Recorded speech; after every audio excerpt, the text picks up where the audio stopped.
अतिशय आनंदाचा क्षण आहे हा माझ्यासाठी, माझ्या परिवारासाठी आणि संपूर्ण आमच्या हिंगोलीच्या कळमनुरीच्या कार्यकर्त्यांसाठी।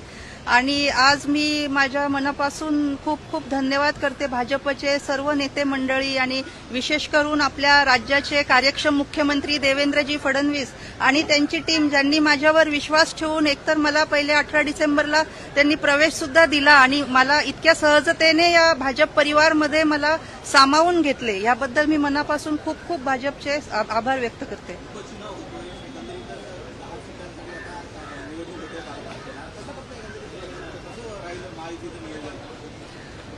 महायुतीचं आता एक तर दोन प्रकारच्या निवडणुका आहेत, एक बाय इलेक्शन आहे आणि एक बायनियल इलेक्शन्स आहे। तर मला वाटतं आता जवळजवळ 2:30 वाजत आलेले आहे, तर हे जी पोटनिवडणूक होते इथे एकच फॉर्म दाखल झालेला आहे, तर इथे ही बिनविरोधच होण्याची पूर्ण दाट शक्यता आहे।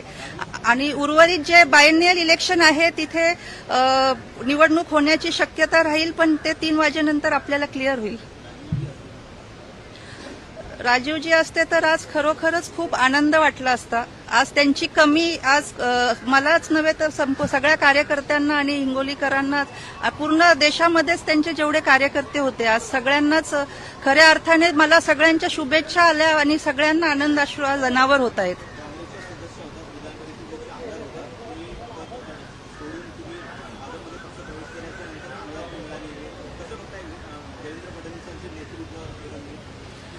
खरं म्हणजे देवाभाऊ हे आम्हा सगळ्या महिलांसाठी, आम्ही सगळ्या त्यांच्या लाडक्या बहिणी आहोत आणि ते आमचे सगळ्यांचेच लाडके देवाभाऊ आहेत।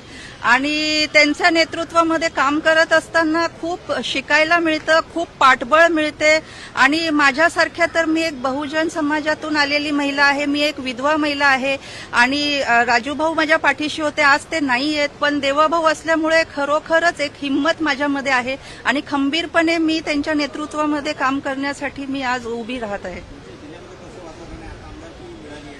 आमच्या जिल्ह्यामध्ये आज खरोखरच सगळे कार्यकर्ते खूप आनंदित आहेत आणि त्यांना सगळ्यांना म्हणजे आता बरेचसे जे इकडे येऊ शकले रात्रीतनं लगोलग इकडे पोहोचलेत, पण काही जण अजून तिथेच आहेत, तर ते वाट बघत आहे की ताई कधी आपण येताय आणि जल्लोषामध्ये आम्ही सगळेजण तिथे तयारी करत आहेत आपल्या।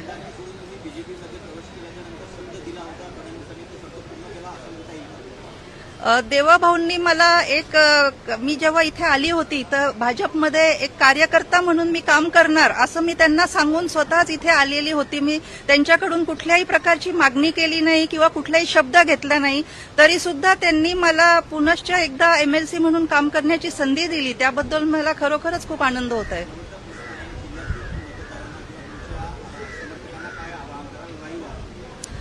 माझ्या सगळ्या हिंगोलीच्या जिल्ह्यातील आणि कळमनुरी वासियाला स्पेशल करून मी असं आवाहन करते का आता इथून पुढे या पुढच्या काळामध्ये आम्हाला सगळ्यांना मिळून एकत्रितपणे भाजप पक्ष तिथे वाढवायचा आहे, तिथे संघटन वाढवायचं आहे आणि सगळ्यांना मिळून विशेष करून गोरगरीब जनता असेल, माझा बळीराजा असेल आणि महिला भगिनी असतील, यांच्यासाठी आम्हाला तिथे एकजुटीने काम करायचं आहे।